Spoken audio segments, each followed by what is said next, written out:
құрметті достар, мен сіздерге орындық нәрселерді үйрететін боламын. Chair, ол деген орындық. Sofa, диван.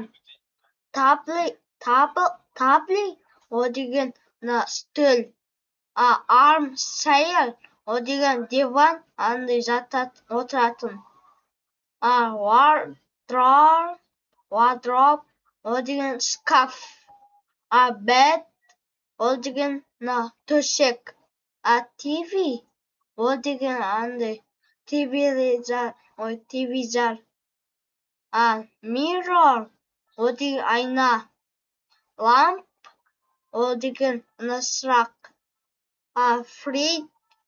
Fridge, ол деген холодильник.